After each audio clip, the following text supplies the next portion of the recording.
नमस्कार साथियों, मैं राहुल सर आप सभी का स्वागत करता हूं WC जेनटेक डिजिटल एजुकेशन में। ओके, तो पिछला वीडियो में हम लोग देखे हैं कि अकाउंटिंग क्या है, ठीक है, अकाउंटिंग का टाइप्स क्या है, उसके अकाउंटिंग का रूल्स क्या है, ठीक है। सभी चीज़ मैं स्टेप बाय स्टेप कवर करते आ रहा हूं। अगर आप डायरेक्ट वीडियो देख रहे हो तो आपसे रिक्वेस्ट कर रहा हूं कि पहले आप पिछले वाला वीडियो देख लो, उसके बाद इस वीडियो को देखना, ठीक है, ताकि आपको अच्छी से समझ में आए। ओके, तो इस वीडियो में हम लोग देखेंगे अकाउंट्स वाउचर, ठीक है। वाउचर्स क्या होता है, ठीक है। टैली का मेन इम्पोर्टेंट चीज़ यहाँ पे वाउचर्स होता है, ठीक है। ये चीज़ आप ध्यान देना, वाउचर्स, ठीक है। तो यहाँ पे स्टेप बाय स्टेप हम लोग देखते हैं कि वाउचर्स क्या होता है, ठीक है। व्यापार में होने वाले लेन देन अर्थात ट्रांजैक्शन की एंट्री करने के लिए वाउचर का प्रयोग किया जाता है, ठीक है। बिजनेस में होने वाले जो भी लेन देन है, जो भी ट्रांजैक्शन की एंट्री होता है, वो कहाँ होता है, एक वाउचर में होता है। ये चीज़ याद याद रखना, ठीक है। For example, purchase invoice, sales receipt, bank interest statement etc. Okay, a voucher is a document containing the details of a financial transaction। Okay, यहाँ पे मल्टीपल वाउचर्स होते हैं, ठीक है। यहाँ पे हम लोग देखते हैं कि टाइप्स ऑफ वाउचर्स, ठीक है। वाउचर्स कितने टाइप का होता है, इसको आपको ध्यान से देखना है और कहीं पे नोट डाउन कर लेना है, ठीक है। मैं हर वीडियो में आपको बोला हूँ कि जो भी मैं यहाँ पे बता रहा हूँ आपके काम का चीज़ है, आप चाहे तो इसको नोट डाउन कर सकते हो ताकि आप इसको रीड डाउन करो और आपको ये चीज़ पता चले, ठीक है। जब मैं प्रैक्टिकल क्लास स्टार्ट करना करूँगा, ठीक है, जब आप प्रैक्टिकल क्लास देखोगे तो आपको ये चीज़ कन्फ्यूजन कहीं भी नहीं रहे, ठीक है। इसी वजह से मैं इस वीडियो में आपको समझा रहा हूँ। तो सबसे पहले यहाँ पे आपका आता है यहाँ पे कॉन्ट्रा वाउचर, ठीक है। कॉन्ट्रा वाउचर कीवर्ड में आपको F1 से F12 तक या F11 तक जो भी है, ठीक है, जो भी आपका फंक्शन की होता है उसके हेल्प से उसका शॉर्टकट की होता है। तो यहाँ पे है आपका कंट्रा वाउचर, ठीक है। उसमें F4 प्रेस करोगे तो आप कंट्रा वाउचर में चले जाओगे, ठीक है। उसके बाद आता है आपका पेमेंट वाउचर। ओके, आप जब कीवर्ड कीवर्ड से F5 पे प्रेस करोगे तो आप पेमेंट वाउचर में चले जाएंगे। तो उसके बाद आता है आपका रिसिप्ट वाउचर। ओके, ये सारी वाउचर क्या क्या चीज़ होती है मैं ये चीज़ें नीचे देखेंगे, ठीक है, आगे देखेंगे हम लोग वीडियो के। और सबसे पहले ये चीज़ देख लेते हैं। उसके बाद आपका जनरल वाउचर, F7 प्रेस करेंगे तो जनरल वाउचर में चले जाएंगे। उसके बाद आता है आपका सेल्स वाउचर, ठीक है। F8 प्रेस करेंगे तो कहाँ जाएंगे, सेल्स वाउचर में। उसके बाद आता है आपका credit note voucher, control plus F8 करेंगे तो कहाँ जाएंगे, क्रेडिट नोट वाउचर में, ठीक है। उसके बाद यहाँ पे आते हैं तो उसके बाद आपका क्या है, यहाँ पे आपका है परचेज वाउचर, ठीक है। F9 प्रेस करेंगे तो कहाँ जाएंगे, परचेज वाउचर में। उसके बाद आता है आपका debit note voucher, control plus F9 करेंगे तो कहाँ जाएंगे, डेबिट नोट वाउचर में। कंट्रोल F8 से क्रेडिट नोट वाउचर, ओके। और कंट्रोल F9 से, कंट्रोल प्लस F9 से, ठीक है, डेबिट नोट वाउचर। ओके, अब यहाँ पे आता है रिवर्जिंग वाउचर, यानी यहाँ पे आप F10 प्रेस करोगे तो चले जाओगे। और उसके बाद लास्ट आता है आपका मेमो वाउचर, ठीक है। कंट्रोल प्लस F10 प्रेस करेंगे तो मेमो वाउचर में पहुँच जाएंगे, ठीक है। अब सब वाउचर क्या क्या चीज़ होती है और उसको डिटेल में देखते हैं। तो सबसे पहले यहाँ पे आपका आता है कंट्रा वाउचर, F4 प्रेस करेंगे तो कहाँ जाएंगे, कंट्रा वाउचर में। यह वीडियो थोड़ा लंबा होने वाले है तो वीडियो को आप लोग स्टेप बाय स्टेप पूरा वॉच करना ताकि आपको मेन चीज़ क्लियर हो जाए, ठीक है। पूरा टैली में आपका वाउचर जो है कंपलसरी है। अगर आपको वाउचर क्लियर है तो आप टैली में मास्टर बनने वाले हो। अगर आपको यही चीज़ क्लियर नहीं है, बेसिक ही क्लियर नहीं होगा तो आपको ये चीज़ कभी टैली आपको समझ में नहीं आएगा, ठीक है। पूरा प्रॉपर वे में आपको टैली समझ में ही नहीं आएगा, ठीक है। आप बार बार कंफ्यूज होते ही चले जाओगे। तो आपको ये चीज़ देखना बहुत ही इम्पोर्टेंट है। तो सबसे पहले यहाँ पे हम लोग देखते हैं कंट्रा वाउचर क्या होता है, ठीक है। देखिए यहाँ पे कंट्रा वाउचर का प्रयोग फंड ट्रांसफ़र करने के लिए किया जाता है। किस क्यों किया जाता है क्या, ठीक है, फंड ट्रांसफ़र करने के लिए, याद रखना, ठीक है। कंट्रा वाउचर में कैश व बैंक के मध्य हुई लेन देनों को रिकॉर्ड किया जाता है, इसीलिए इसमें केवल कैश व बैंक से संबंधित रेजर्स ही प्रदर्शित होते हैं, ठीक है। कंट्रा वाउचर में, वाउचर का प्रयोग फंड ट्रांसफ़र करने के लिए किया जाता है। कंट्रा वाउचर में कैश व बैंक से मध्य हुई लेन देनों का रिकॉर्ड किया जाता है, इसलिए इसमें केवल कैश व बैंक से संबंधित लेजर्स ही प्रदर्शित होते हैं। ओके, आया समझ में आपको? नहीं आया, ठीक है, कोई बात नहीं। नीचे आते हैं एग्जाम्पल, इसको समझते फिर आपको समझ में आएगा। बैंक में 2000 रुपये जमा किए, ठीक है, बैंक में 2000 जमा किए आप, ओके, या बैंक से 2000 रुपये आप निकाले, कैश विड्रॉ फ्रॉम बैंक, ठीक है, या आप बैंक में डिपॉजिट कर रहे हो या आप विड्रॉल कर रहे हो, ठीक है, या बैंक में आप चेक जमा कर रहे हो या बैंक से चेक प्राप्त कर रहे हो, ठीक है। Cheque deposit into bank, cheque receive from bank, ठीक है। ये सारी चीज़ें क्या कौन सा वाउचर में आती है, कंट्रा वाउचर में, ठीक है, कंट्रा वाउचर में, ठीक है। कैश को हम लोग लेन देन, देखो यहाँ पे बैंक, यहाँ पे देखो कंट्रा वाउचर में, यहाँ पे समझना, कंट्रा वाउचर में कैश व बैंक के मध्य हुई लेन देनों का रिकॉर्ड किया जाता है ना, कैश और बैंक के बीच में जो लेन देन हुआ है उसको रिकॉर्ड कहाँ करेंगे हम लोग, कंट्रा वाउचर में। क्लियर हुआ? ओके, अब यहाँ पे देखते हैं F5 यानी पेमेंट वाउचर, ठीक है। पेमेंट वाउचर को शॉर्टकट में क्या बोलते हैं हम लोग, F5 प्रेस करेंगे तो कहाँ जाएंगे, पेमेंट वाउचर में, ओके।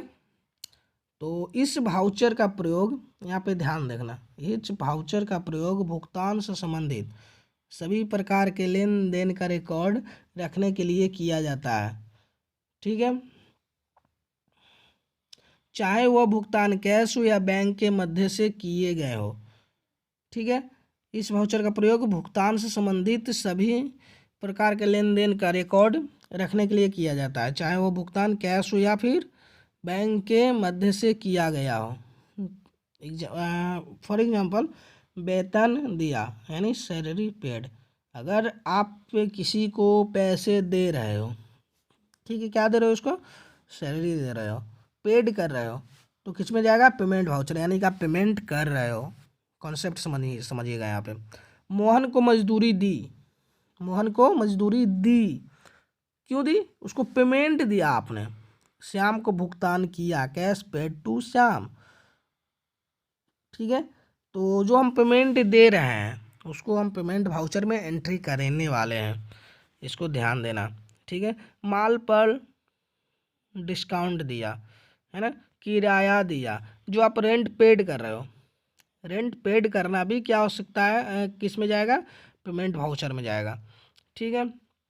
जो भी हम पेमेंट पेड कर रहे हैं या दे रहे हैं उसको पेमेंट वाउचर में, यानी हम पेमेंट कर रहे हैं, लगता है कि हम पेमेंट कर रहे हैं तो उसको पेमेंट वाउचर में ही एंट्री करेंगे, ठीक है। तो सभी धीरे धीरे सभी वाउचर को समझते हैं स्टेप बाय स्टेप, और बहुत ही इसको मैं आसान से समझा रहा हूँ। उसके बाद आता है आपका receipt voucher, okay. Receipt voucher का शॉर्टकट की क्या है, F6। अब यहाँ पे ध्यान देना, रिसिप्ट वाउचर का प्रयोग व्यक्ति से संबंधित एंट्री करने के लिए किया जाता है, व्यक्ति से संबंधित एंट्री करने के लिए किया जाता है, ठीक है। रिसिप्ट वाउचर का प्रयोग प्राप्ति से संबंधित एंट्री करने के लिए किया जाता है। फॉर एग्जाम्पल, अमन से 2000 रुपये प्राप्त हुआ, कैश रिसीव फ्रॉम अमन, अमन से क्या हुआ, कैश रिसीव हुआ, है ना यहाँ पे, ठीक है। तो ये कहा जाएगा रिसिप्ट वाउचर में, यानी कि पैसा रिसीव हुआ, पेमेंट दिए तो पेमेंट वाउचर में जाएगा, पेमेंट लिए यानी हमको रिसीव हुआ, किसी ने हमको दिया तो हमें रिसिप्ट वाउचर में डालेंगे, ठीक है। सैलरी प्राप्त हुआ, सैलरी रिसीव, रेंट रिसीव, ठीक है। अगर आप कहीं किसी को रेंट पे दिए हुए हैं तो आपको रेंट रिसीव हो रहा है तो भी कहा जाएगा रिसिप्ट वाउचर में। राम से कमीशन प्राप्त हुआ तो भी कहा जाएगा रिसिप्ट वाउचर में, ठीक है। ये चीज़ क्लियर हुआ, रिसिप्ट वाउचर सिंपल सा है। पेमेंट वाउचर क्या होता है, ठीक है। पेमेंट वाउचर यानी हम पेमेंट बैंक से लेन देन कर रहे हैं, सॉरी, पेमेंट वाउचर में जो इसको हम पेमेंट दे रहे हैं, पेड कर रहे हैं, उसको पेमेंट वाउचर, ठीक है। और रिसीप वाउचर, जहाँ से हमें पैसे प्राप्त हो रहे हैं उसे रिसिप्ट वाउचर में रिसीव हो रहा है, ठीक है। इसमें कंफ्यूज नहीं होना। उसके बाद आता है आपका जनरल वाउचर, ठीक है। जनरल वाउचर क्या होता है यहाँ पे समझना है, इसका शॉर्टकट की क्या है, F7। जनरल वाउचर एक एडजस्टमेंट वाउचर है। क्या है, एक एडजस्टमेंट वाउचर है, याद रखना। जनरल वाउचर एक एडजस्टमेंट वाउचर है, ठीक है। एडजस्टमेंट, इसलिए इसका प्रयोग सामान्य एंट्री करने के लिए किया जाता है, ठीक है। इसको जनरल वाउचर को जो यूज होता है, ठीक है, इसको कोई भी चीज़ को एडजस्टमेंट करने के लिए किया जाता है, ठीक है। For example credit assets, purchase, sale, drawing, ठीक है, donation, charity, as goods, goods distribution as free sample, loss by fire, loss by thief. अगर माल चोरी हो गया, सामान जल गया, तो उसका एंट्री कहाँ करेंगे, जनरल वाउचर में, ठीक है। इसको एडजस्टमेंट करने के लिए किया जाता है, ठीक है। कोई भी सामान एसेट, ठीक है, वो परचेज हो रहा है, सेल हो रहा है, तो उसका एंट्री हम लोग कहाँ करेंगे, जनरल वाउचर में करेंगे, ओके। जनरल वाउचर को एडजस्टमेंट वाउचर भी बोला जाता है, यह चीज़ ध्यान रखना, ओके। अब आते हैं नीचे, अब यहाँ पे देखते हैं सेल्स वाउचर, ठीक है। क्या है, सेल्स वाउचर। सेल्स वाउचर को शॉर्टकट की क्या है, F8, याद रखना। सेल्स सेल्स वाउचर का प्रयोग विक्रय से संबंधित सभी लेन देन, चाहे नगद हो या उधार, की एंट्री करने के लिए किया जाता है, ठीक है। सेल्स वाउचर का प्रयोग विक्रय से संबंधित सभी लेन देन, चाहे नगद हो या फिर उधार, की एंट्री करने के लिए किया जाता है। सेल्स नाम से ही यहाँ पे पता चल रहा है क्या हो रहा है, सेल्स, यानी सेल्स से संबंधित जितने भी काम होंगे वो सेल्स वाउचर में ही होंगे, ठीक है। फॉर एग्जांपल सबको समझ में आएगा, 1500 रुपये का सामान बेचा, 1500 रुपये का सामान बेचा, किस में एंट्री होगा, सेल्स वाउचर में। मोहन को फर्नीचर बेचा, बेच दिया, सेल्स वाउचर। राम को नगद मशीन बेची, बेची, नगद बेची या उधार बेची, बेची, ठीक है। तो वो सब कहाँ आएगा, सेल्स वाउचर में। संजय को सामान बेचा, ठीक है, वो भी आएगा सेल्स वाउचर, याद रखना है चीज़, ठीक है। उसके बाद आता है आपका परचेज वाउचर। जैसा सेल्स वाउचर था, सेल्स से संबंधित जितने भी चीज़ें थे उसको एंट्री करते थे, ठीक है। अब यहाँ पे परचेज वाउचर है, तो इसको समझिएगा। परचेज वाउचर का प्रयोग क्रय से संबंधित सभी लेन देन, चाहे नगद हो या उधार हो, की एंट्री करने के लिए किया जाता है। परचेज वाउचर का प्रयोग क्रय से संबंधित सभी लेन देन, चाहे नगद हो या फिर उधार हो, इसकी एंट्री करने के लिए किया जाता है। फॉर एग्जांपल फर्नीचर खरीदा, फर्नीचर खरीदा, ठीक है, परचेज किया। सोहन से मशीन खरीदी, सोहन से मशीन खरीदी, तो कहाँ जाएगा, परचेज वाउचर में। मोहन से नगद सामान खरीदा, मोहन से नगद सामान खरीदा, ठीक है, या बिल्डिंग खरीदी, सब कहाँ जाएगा, आपका परचेज वाउचर में, ठीक है। क्लियर हुआ परचेज वाउचर, ठीक है। उसके बाद आपका आता है क्रेडिट नोट वाउचर। क्या आता है, क्रेडिट नोट वाउचर। इसका शॉर्टकट की क्या है, Ctrl+F8, याद रखना। क्रेडिट नोट वाउचर का प्रयोग विक्रय वापसी से संबंधित एंट्री करने के लिए किया जाता है। इसके अलावा माल पर दी गई छूट की एंट्री करने के लिए भी इसका प्रयोग किया जाता है। इस वाउचर का प्रयोग करने से पहले हमें इसे एक्टिवेट करना पड़ता है। इसे एक्टिवेट करने के लिए F11 की दबाकर use debit note / credit note option को यस करना पड़ता है, याद रखना है, ठीक है। फिर से हम लोग इसको देख लेते हैं एक बार और, ठीक है। क्रेडिट नोट वाउचर का प्रयोग विक्रय वापसी से संबंधित एंट्री के लिए किया जाता है। इसके अलावा माल पर दी गई छूट की एंट्री करने के लिए भी इसका प्रयोग किया जाता है। यानी जो भी सामान है, अगर आपके पास सेल्स चल रहा है, आप डिस्काउंट दे रहे हो, तो उसका एंट्री कहाँ जाएगा? क्रेडिट नोट वाउचर में होगा। ठीक है। लेकिन इस वाउचर को आपको नहीं मिलेगा। इस वाउचर को आपको एक्टिवेट करने के लिए आपको क्या करना होगा? सबसे पहले आपको कीबोर्ड से F11 को प्रेस करना है, उसको दबा के रखना है F11 को। ठीक है। उसके बाद आपको use debit note slash credit note option को यस करना पड़ता है, तो जब तब जाके इसको यह जो है आपका एक्टिवेट होगा। ठीक है। अब इस वाउचर में कैसा चीज़ें एंट्री होगा, ठीक है, तो इसको थोड़ा सा एग्जांपल से समझते हैं। बिका हुआ सामान वापस किया, इसमें जो रिटर्न आ रहा है, बिके हुए सामान पर 10% का डिस्काउंट दिया। ठीक है। जो भी सामान बिक गया उसको 10% का डिस्काउंट दिया, या बिका हुआ सामान जो है रिटर्न आ गया, तो उसको हम लोग के किस में एंट्री करेंगे? इसमें क्रेडिट नोट वाउचर में, याद रखना। ठीक है।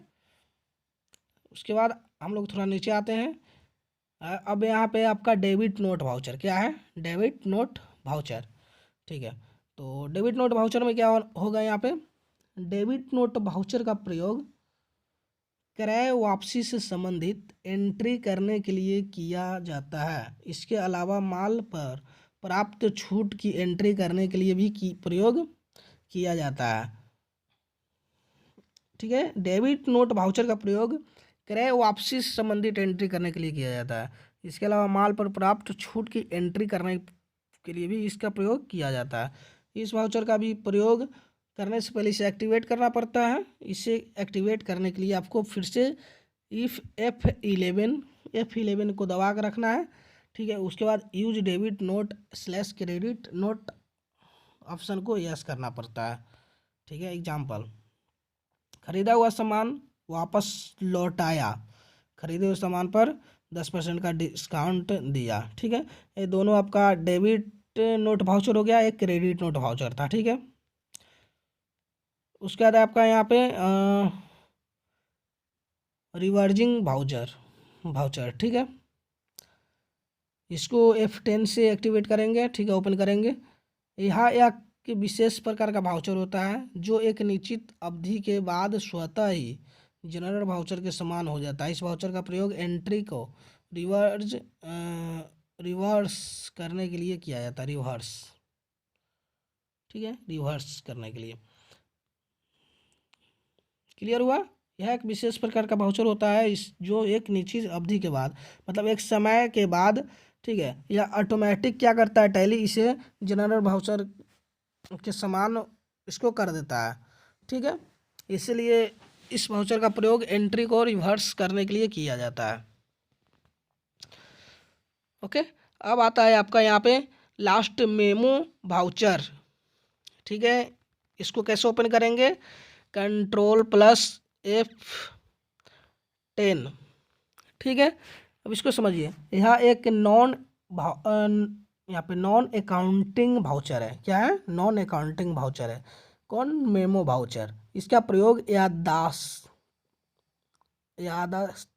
से संबंधित एंट्री करने के लिए किया जाता है। इस वाउचर में की गई एंट्री का प्रभाव किसी स्टेटमेंट पर नहीं पड़ता है। इस मेमो जो वाउचर होता है, ठीक है, यह नॉन अकाउंटिंग वाउचर है। इसमें जो भी एंट्री किया जाता है, ठीक है, उसको किसी भी स्टेटमेंट पर नहीं पड़ता है। Example, advance salary give to employ. ठीक है। कोई एम्प्लॉय है, आप उसको एडवांस में सैलरी दे रहे हो, तो इसमें आप एंट्री कर सकते हो। ऑफिस का जो एक्सपेंसेस है, ठीक है, गुड्स गिवन टू शिवा, ठीक है, शिवा को जो भी आप सामान दे रहे हो उसका एंट्री भी आप इसमें कर सकते हो मेमो वाउचर में। तो आई होप कि आपको सभी वाउचर क्लियर हुआ होगा, क्योंकि मैं यहाँ पे स्टेप बाय स्टेप और आसान भाषा में मैं आपको समझाने का प्रयास किया हूँ कि अकाउंट्स क्या होता है। ठीक है। उसके बाद आपका टाइप्स ऑफ अकाउंट्स क्या है, और यहाँ पे सभी आपको वाउचर समझ में आया होगा। सॉरी, यहाँ पे अकाउंट्स वाउचर क्या है, ठीक है, और यहाँ पे आपको टाइप्स ऑफ वाउचर समझ में आया होगा। Contra voucher, payment voucher, receipt voucher, journal voucher, sales voucher, credit note vouchers, purchase voucher, debit note voucher, और रिवर्सिंग वाउचर, मेमो वाउचर। ठीक है। सभी चीज़ आपको आई होप कि आपको समझ में आया होगा। तो समझ में आया होगा तो वीडियो को लाइक करना और यूट्यूब पे देख रहे हो तो चैनल को सब्सक्राइब करना, और फेसबुक पे अगर देख रहे हो तो पेज को लाइक करना। ओके, और अपने फ्रेंड्स के साथ शेयर ज़रूर करना। तो चलते हैं और फिर मिलते हैं अगली क्लास में, और अगली क्लास में और ही बेसिक से हम लोग जानेंगे। ठीक है, इसके नेक्स्ट क्लास में हम लोग बहुत कुछ सीखने वाले हैं। Okay, so please please miss मत करना। तो चलते हैं, जय हिंद।